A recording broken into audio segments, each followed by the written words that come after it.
Welcome back to another episode of the Royal Report. And we are doing something really different and really special. We have a special guest with us today, Miss Sandy Simmons. And as you guys know, I would like to call it celebrating breast cancer awareness, but I don't know if that's the proper term, but just bringing awareness to the concept. And Sandy is a longtime friend as well as a QA client. So I feel like this is just very fitting for us to be having this conversation. And so I want to let Sandy kind of share with us a little bit about who she is and how she has been through and is a breast cancer survivor. So I'm always intrigued by everyone's story is so unique and so different. And welcome, Sandy, to the Royal Report. Well, thank you very much. I feel honored. And how ironic, I'm actually celebrating my 5th year of being a cancer survivor, actually September 22nd. So kind of cool. That is so cool. Yeah. And actually it kind of, being a woman, we have to go through this, mammograms and check in all the time. And so probably it really started maybe 15 years ago. I had a lump and it was benign. Okay. No biggie. Well, then 5 years ago, July 18th, I remember dates just so easily with this for some reason, but July 18th, I was at my parents' house for the weekend and taking a shower and doing a self-exam, and I found another lump. I get out, of the shower, talk to my mom, and she says, you better go get checked. So sure enough, I get back to the cities on Monday and I go in and see my OBGYN, and she does just a regular check. And then she says, you know what, we better do an MRI and send you over to the hospital and get you checked, just precaution. So they did an MRI, and then they also did a biopsy right on site as well. And this was like on a Thursday, and they says, oh, we probably won't know until Monday. I says, cool, I'm just cool, relaxed. Friday, and I'm not working at that time. And my husband actually just had shoulder surgery, so he's at home. And I'm sitting at the dining room table, getting ready to go run some errands, and I get a call, and it's the clinic. And they said, Sandy, we have some bad news. You have stage 2 breast cancer. And I just started crying. And she says, do you have someone at home with you? And I said, yes. She says, I'll call you back with the details. So, I get over and I'm crying, and Kevin's, just trying to support me, doesn't know what to say. And then of course you go into panic, you're calling everybody, you're calling your parents, your best friends, my son, just let him know. And then after I got the call again later that afternoon from the nurse, just kind of saying, this is what's going to happen. You're going to come in and meet with a surgeon, meet with a cancer specialist. And to be honest with you, from there on, Nicole, I was just like, I got this. This is fine. I have a higher power, he's watching over me. Everything's going to be cool. And seriously, from then on, I felt like I had more support from the outside saying, oh, Sandy, you need to do this. You need to do this. And I says, you know what? No way, sit back. I'm going to leave it in the hands of the professionals, and they're going to tell me what to do. And so I went in and I had to have a lumpectomy. I didn't have to have a mastectomy. So I just had a lumpectomy, and that went really well. And that was in August, like early August 18th. And then my son was going to get married on September 22nd, and I had to have 7 weeks of radiation. And I said, I can't miss my son's wedding. They said, that's fine. We'll just wait till after your son gets married. Then you can come in, and we'll start radiation. And I did for 7 weeks. It was easy every morning at 8:30.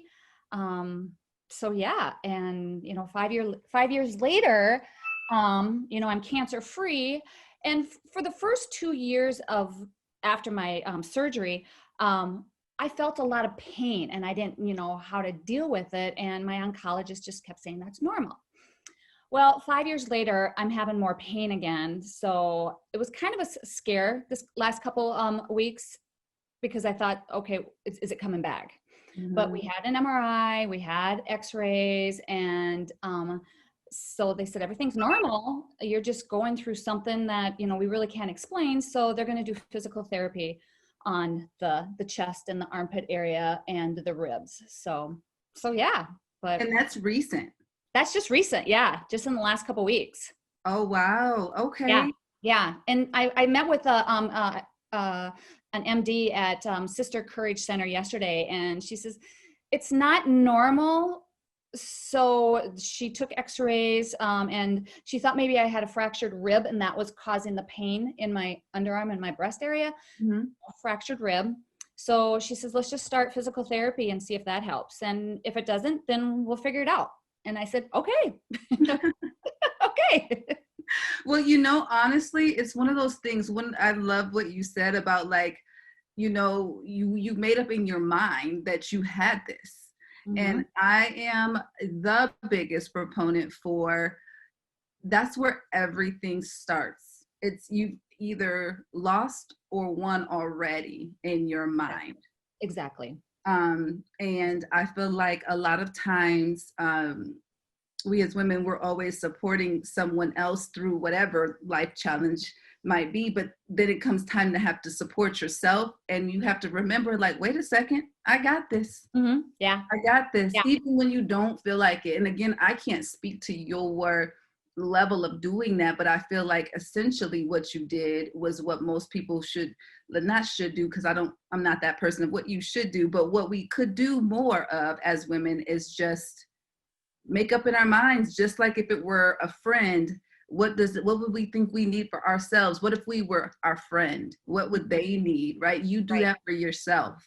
Right. And so that's so cool. I love that story. And again, I know I don't want to say so many, a lot of cancer survivors, but then obviously there's the ones that I do know that have been close to us that have didn't make it through, right. Whether it wasn't necessarily breast cancer or it was just cancer, periods. Like, those shirts that say cancer suck, it truly does. Like, it is impactful to those that around you.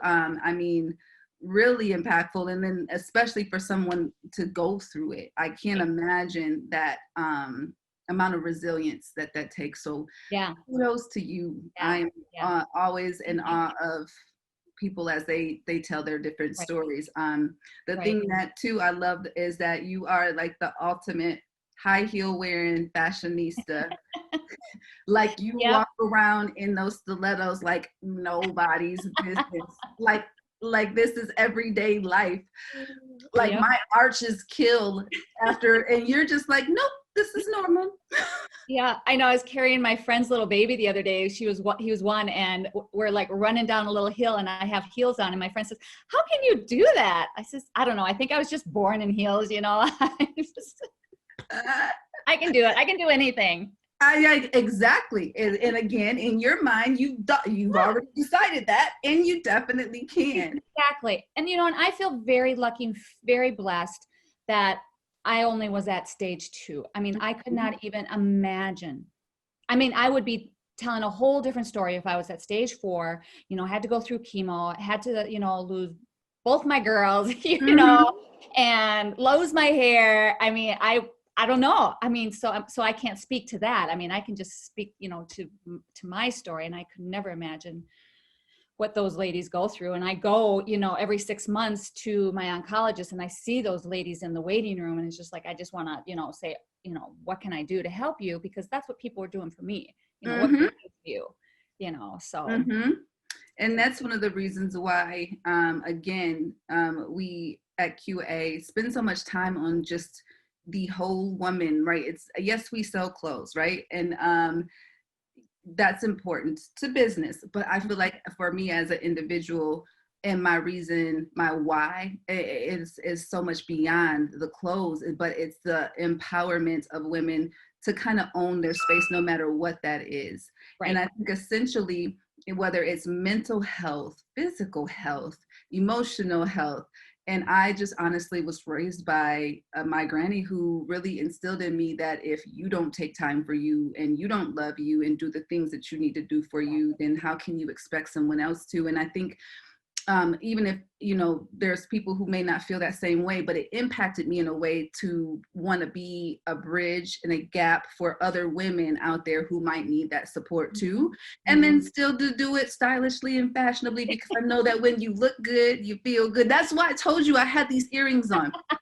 I mean, it doesn't necessarily even go with my ensemble for the day, but these earrings made me feel better this morning as I was so tired. And I had to get my kids off to school, bring one home, and then grab the coffee. I'm like, no, I'm putting on earrings that make me feel good. I want to feel good. And so, and I think that too, when I even think about even you, like until you told me your story, you would have never known. I would have never known that, that was your story, because you are always so fashionable, and you are always like, and you always have like your beautiful smile. And I just am like, you never, and that's why another reason why too, we got the shirts in the store that says, we all have a story, and it's still like your story still being written, because you don't know the next person's story unless they tell it. Exactly. Well, and in the beginning, I didn't want anybody to know except for, my close friends and family. I just wanted to keep personal choice. But now, after you celebrate 5 years of being cancer-free, I said, okay, I'm putting it out there. I don't care. I'm going to celebrate. And so many people, commented on, Facebook that, oh, Sandy, I didn't know. And I says, well, I didn't want people to know. Because I didn't want I'm so sorry. What, it's just like, no, I don't need, that's not it. I don't need your sympathy. I just, no. Yeah. And it's not about sympathy at all, because you are a very capable woman of enduring and going through this, just kind of like what we do. But I think that you putting it out there does allow people to celebrate with you. Right. Exactly. And more than that, you are, your test is someone else, like your testimony, your test, all of it is encouraging to the next person. And it's a reminder to do the self-exams. Right. Oh yeah. Yep. Because that was the biggest, what you just said was like, it was only stage 2, but it was because you caught it. And then your mommy, like, oh yeah, go. That's what I'm always that person. I'm like, oh my gosh, Greg, you got paper cut. Go to the hospital. And then I'm like bleeding, gushing out my side. And I'm like, Band-Aid, put that on there. I'll be okay. Yep. But so I am so glad that you were able to come on and share with us. And I think that, again, like I said, someone else is going to be encouraged by your story, as well as your story is going to be a reminder to all of us to continue with the self-exams at home. And just that, again, everything starts and ends in your mind. So to continue to encourage yourself, even regardless if breast cancer is not your situation, whatever your situation is. Right.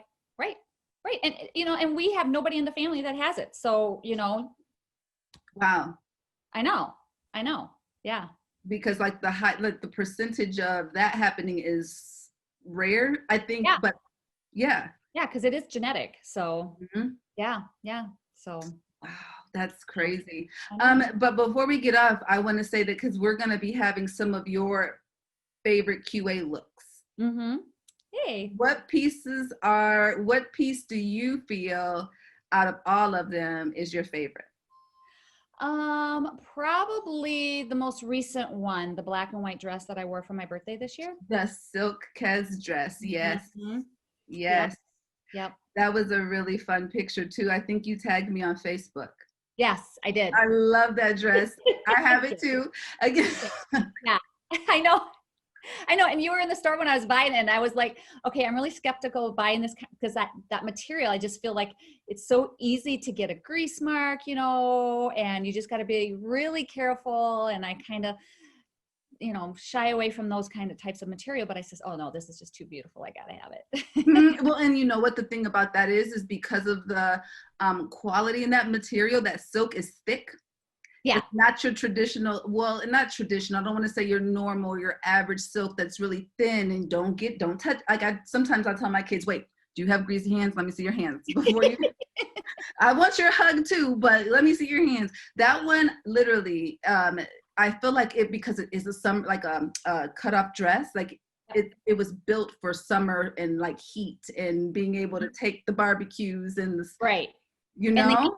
the heat, you know, so you don't see this sweat marks. Exactly, because a lot of people feel like that when you wear silk, and I think that there's such a really well branded company. We actually brought in their silk masks because that is now Yeah. the next, like that's our newest accessory. Yes. I can't keep the masks in the store, and I never thought in a million years I would be looking at masks like I would shirts. Yeah, I know. Yeah. But essentially, we're going to play some of those or show some of those pictures that you shared with us.